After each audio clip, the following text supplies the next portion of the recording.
we're going to launch straight in because Flora has to go in half an hour and we're going to show the young people how to have an effective 30-minute meeting. That's the plan. And we've had feedback that people like the fact that we don't do any background context setting of any kind. So do I. Yeah, let's get straight to it. I mean, we could introduce you. I think that's polite. We should do with Michael because he's here for a reason. Right, and for the listeners at home, for the audio only fans. So today, Flora and I are joined by Michael Lee, who is Chief Strategy Officer, I think, of VCCP. Yeah. And we are going to talk about a question that we were asked about from a young planner who actually sounds like he lives an idyllic existence in Italy, and was asking, should he move to London to be a strategist? And are there any jobs and what's happening and all that kind of stuff? And I thought we could attempt to answer that question, but we should limit ourselves to 15 minutes of bleakness about how there is no future and everything's awful, and then try and do 15 minutes of the optimistic case for answering that question. And Michael is here because he employs lots of planners, and he's done an innovative and interesting thing in starting what was VCCP Stoke, but is now the Challenger Academy. Yeah, correct. Yeah. Which has actual young people learning stuff about creativity and advertising and marketing and things. So basically, Flora and I are just going to sit and bask in his knowledge, if that's all right. As a place to start, it's obviously it's a multifaceted question, but is the UK a place where we should be in all good conscience encouraging young people from other countries to come and get into, let's start with advertising, but we can make it more specifically strategy because that's what the three of us on paper know about. And we're assuming that all issues with visas and all that. Yeah. We can have a subreddit about logistics because there's a visa, there's an accommodation thing, right, as well. So we could talk about that if we have time. Doubtful. It's doable. Yeah. I do hear very strange noises if there's like a... Yeah, me too. It's 100% Russell. 100%. Is it a plane, a fan? It's like there's a kettle next to your head that's boiling that you haven't turned... Oh, that's better. Yeah. But now we put Russell on mute. I mean, that's good, but then he can't actually put... You're just going to have to come off mute when you've got a contribution to make. That's all right. There you go. Some feedback going on somewhere, but... Okay. Right. Oh, good. What responsibility? I think on balance, yes.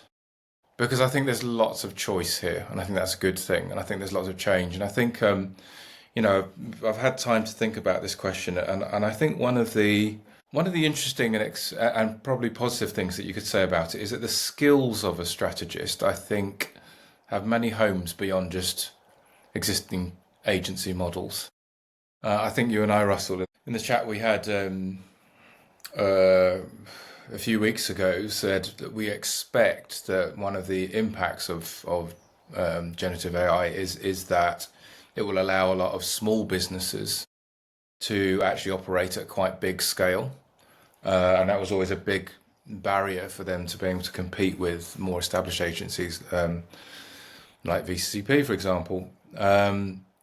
So I think the homes that these planners will find employment in are going to change quite radically.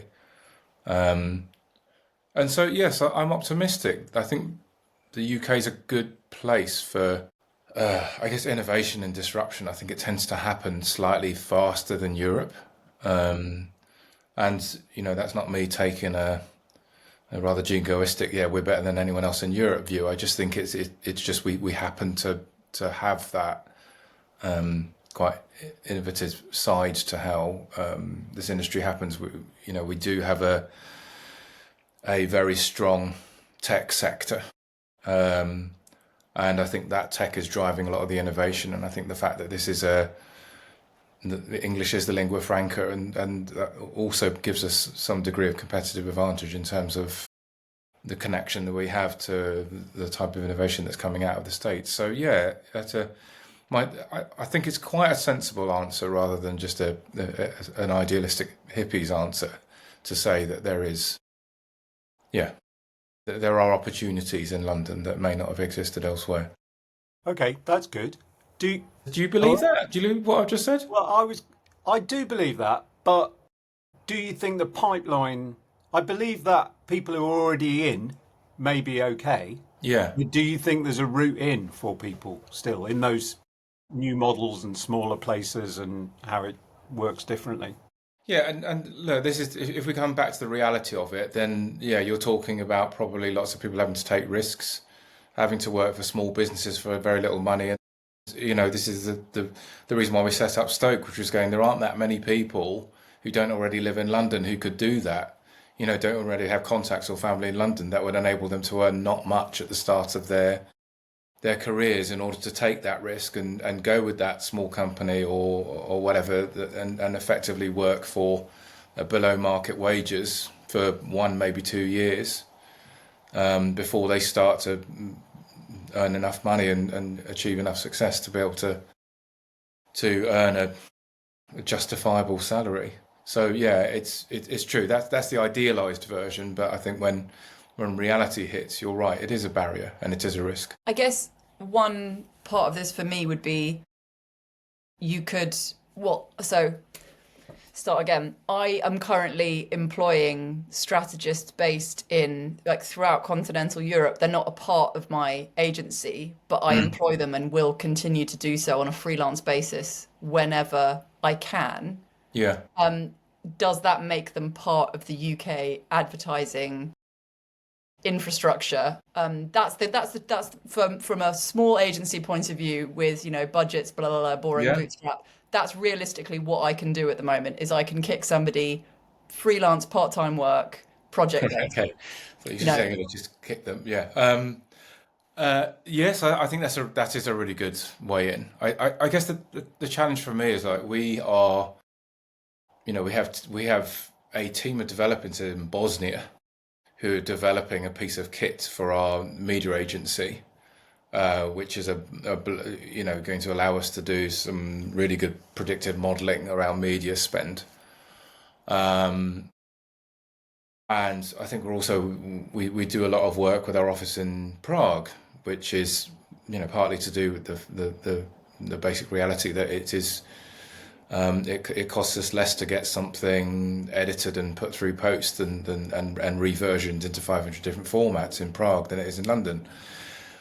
So on the production and the tech side of things, yes, it's easy even for a big agency like us to work and outsource. Could I hire a junior planner in Italy? I don't know.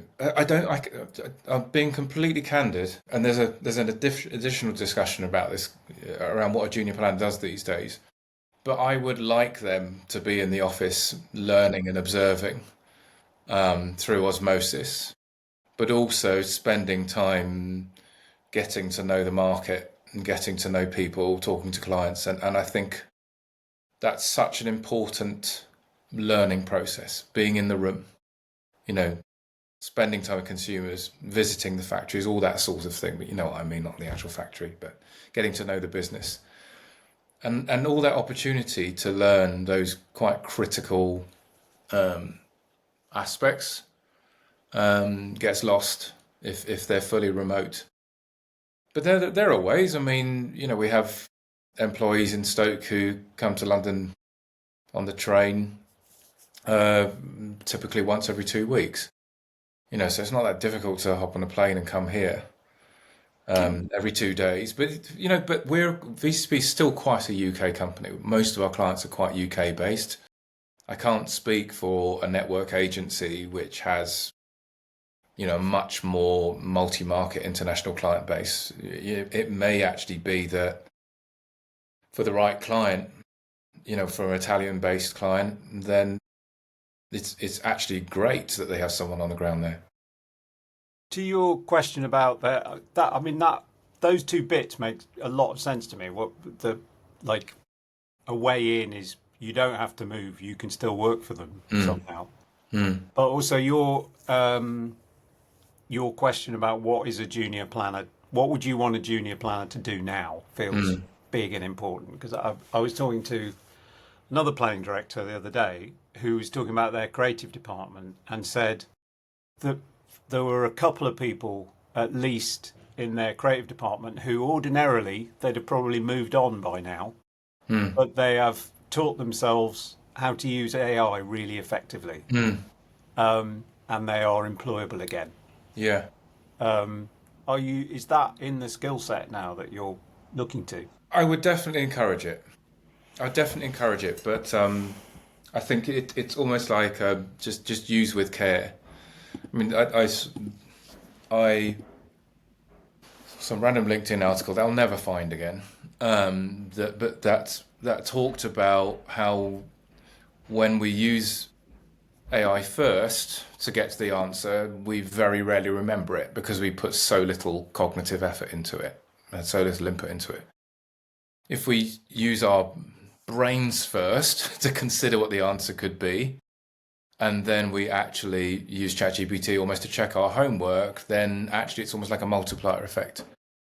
And I think that as a rule of thumb as to how it should be used, especially as a junior planner, I think that's very important because, you know, I do think about what can we do as humans that AI can't do as well. And I don't, you know, AI is not very good at you know, visiting the factory. It's not very good at actually looking at non-verbal cues in communication when you're sitting in someone's house doing a focus group.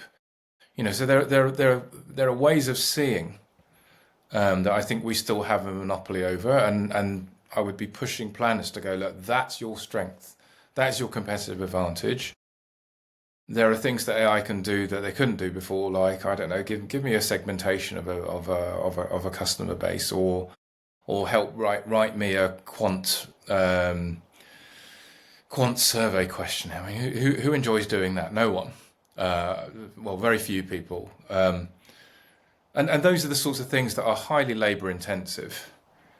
Or write me a messaging matrix against the 7 segments. You know, all these sorts of things, which actually I think take up an awful lot of time these days that I didn't have to do, thankfully, 20, 25 years ago when I was starting. But they seem to have become the things that have blocked up our time and have stopped us from going, well, how's the business doing? How does the business actually work? What's happening in culture? You know, what's happening in a part of the country that no one actually lives in? All that sort of anthropological stuff and observation and proactive digging is the stuff that we used to do and used to have the time to do, that the optimist in me says, well, hopefully we'll get the time to do that, and that's where human value and human insight is probably still pretty damn good. It's true, AI can't go through the bin in the on a home visit in the bathroom, which was essential back in the day. So yeah. I mean, I used to ask people, look, can I look at your fridge?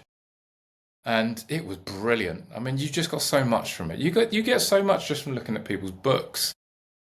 You know, you can see a copy of Bravo 20 on the bookshelf. You go, okay.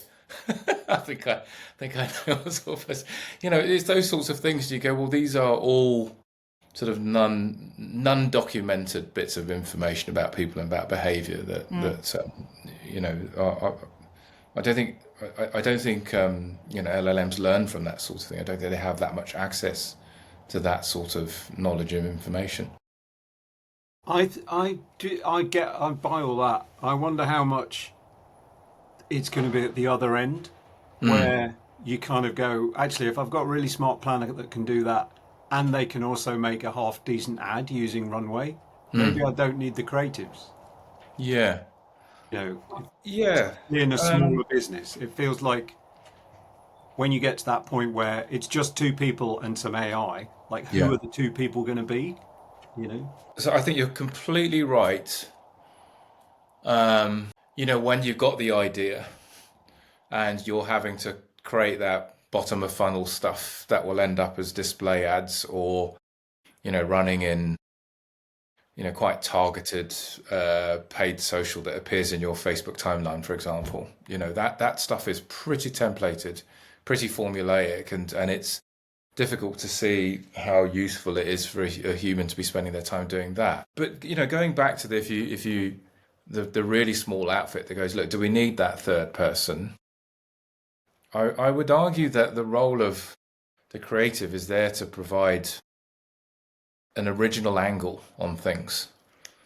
And as long as you're in a situation where the business benefits from having an element of distinctiveness and differentiation, then the way a creative person thinks is different to the way I think.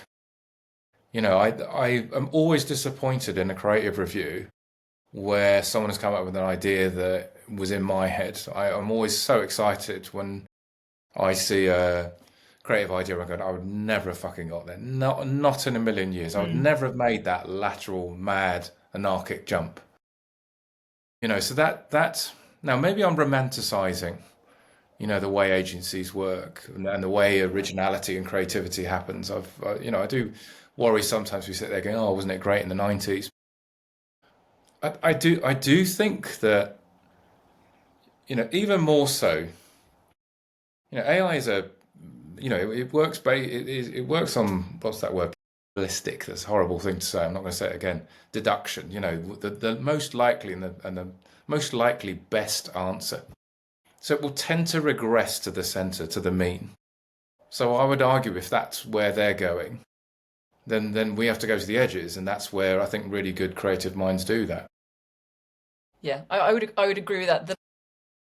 The kind of the center of the Venn diagram as well, because I think planners are required to be both logical and lateral. Creatives in the kind of they make different kinds of lateral leaps at different points in the process. I think what is quite unusual in a planner as well is dogged attention to detail, the tuning of it. I think a lot of planners get bored and are actually quite pleased at that point to go, I can't actually talk about whether it's a handbag or a plastic. I can't do that anymore. And creatives, they get the bit between their teeth and they're like a Jack Russell with a rat. They'll keep going. And we tapped out. I'm not in the room anymore mentally. So someone's got to do that, because please, I don't want to do it ever. Yeah, I agree. It's funny today. I was talking to sort of in our internal creative team, and I kept saying I don't care what color it is, and they were just astonished. Appalled. Utterly astonished. Yeah. As soon as someone starts talking about kerning, you're like, this is great for you. Yeah, I completely agree, and I think, but that's great, isn't it, that you've got these people who care?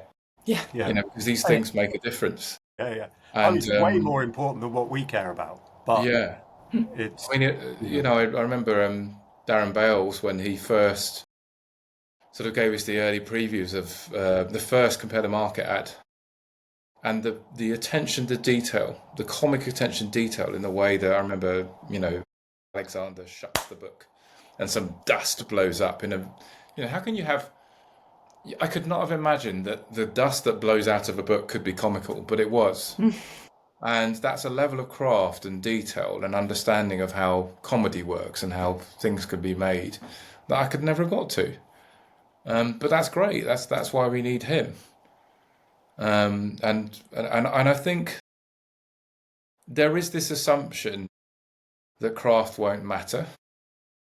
That good enough will do in most cases, but I don't know. I'm not sure. I think craft is one of those areas of distinctiveness and differentiation that matters. It may not be craft in the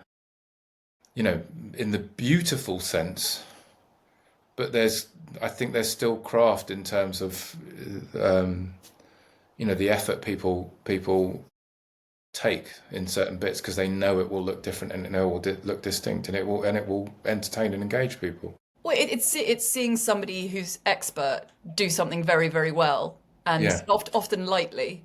I think to bring it back to our inquirer, if they do stay in Italy and they go, okay, I'm going to be virtually part of the agency, they're really unlikely to be in those conversations with those experts, watching them come up with a puff of dust or make a character weirdly compelling and cute or whatever, those bits of the process that we get to kind of look over the shoulder and go, oh, right.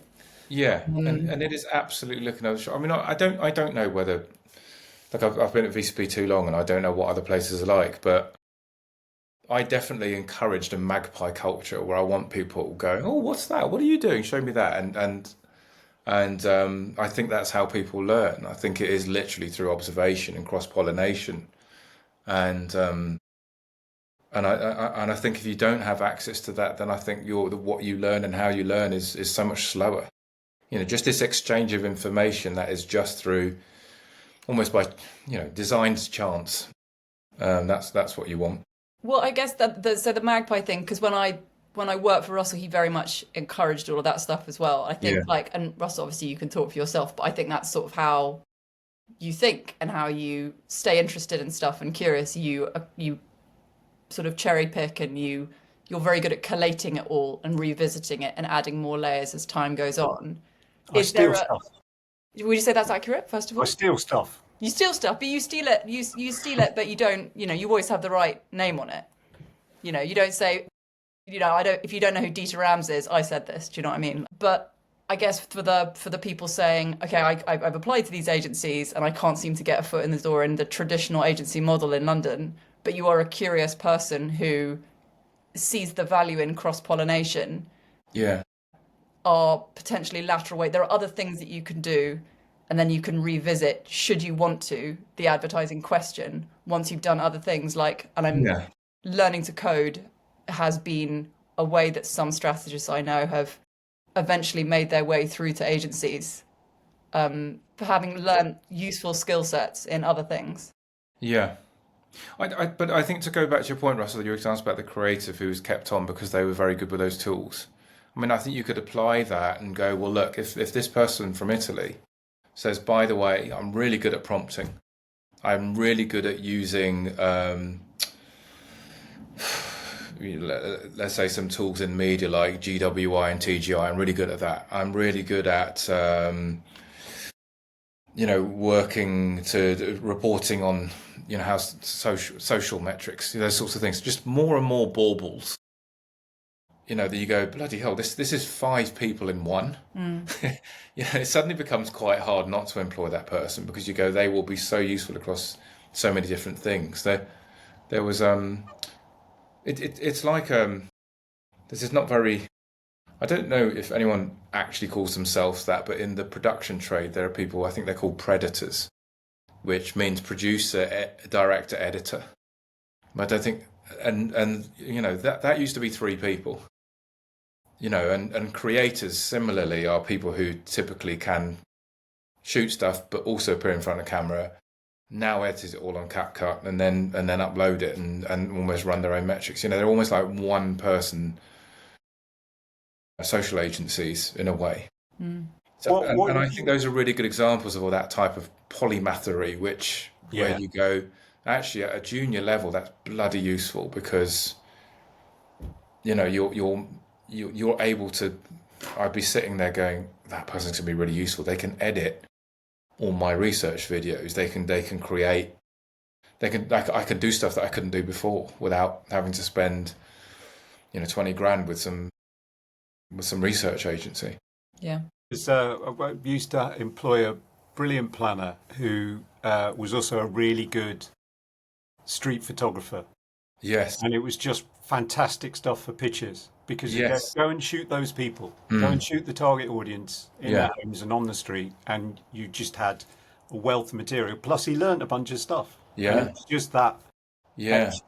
extra thing he could do that Yeah. most other people couldn't. So so I actually, just being very practical, I think mastery of tools and also the ability to shoot and edit your own stuff. I think genuinely at a practical level that's a very useful thing, and would be highly valued. We got time for another quick question. You got to go, Flora. No, we've got time for a question.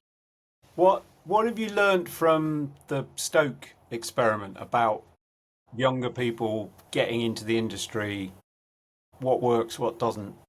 I'll tell you well, it's funny, like I hadn't realised, and this feels a very naive and sort of privileged thing to say, I hadn't realised how much of an advantage I had being privately educated and going to Cambridge that just having intellectual confidence and the ability to know that when you talk to people, you look them in the eye, that when you go for an interview, you should probably dress quite smartly. You should probably turn up on time, and you should probably do some research into the company. These are things that's very easy for employers like us to go, well, surely everyone knows that. Well, actually, no, they don't. So I think giving people soft skills, even if they don't come into our industry, but just giving them the soft skills that we assume people know, massively increases their employability. So I think we can add value just by doing that. But I think the second thing is just, we've employed someone, and I remember when she came in for an interview, she came in for a summer internship, she could not look me in the eye, she was shaking with fear. She said I nearly walked off, because I was so full of anxiety. And then by the end of this month-long internship that she'd done with her, I mean, the reason why we took her on, because she was just a genius graphic designer. She was brilliant. Like, she said, I invent typefaces in my spare time. What? And by the end of the 4th week, she was giving these presentations. She was like wisecracking and, sort of looking people in the eye. I was like, what the hell has happened?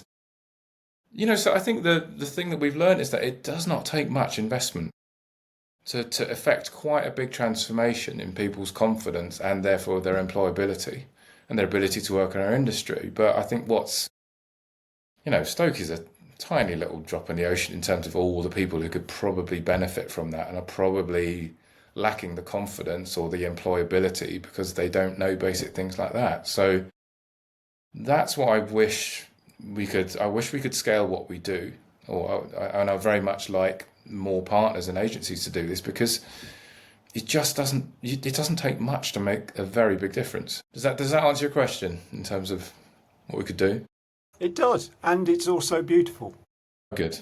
Okay. Which is, yeah. We don't have many heartwarming moments on this podcast. Right. So it was very nice to hear that. Yeah, it's normally just me and Flora disagreeing about what the best out of the 70s was. So, it's kind of... Yeah. And it gives us a good out and demonstrates that we can bring a meeting to close in time. Well done. Thank you, Michael. That was really... Buy Russell's book, everyone. Yeah, buy my book. Yeah. That was really thoughtful and way more optimistic than I thought we were going to do. And that's great. Well, I try to be, because it's fucking easy not to be, isn't it? Yeah. It really is. LinkedIn has turned into this doom loop. That's it. I never look at it. Yeah, but it's all clickbaity stuff as well. But some people go, oh, take it very literally, and I think that's very... We're going to have to do an episode on it, Russell. It's so weird because there are various patterns that need to be discussed. But it's to be continued, I would say, on LinkedIn. Well, we're in a happy place. We're in a happy place. And we're going to stay there. Thank you very much. Much appreciated. Enormous thanks. I'm going to press the stop button now. Great. All right.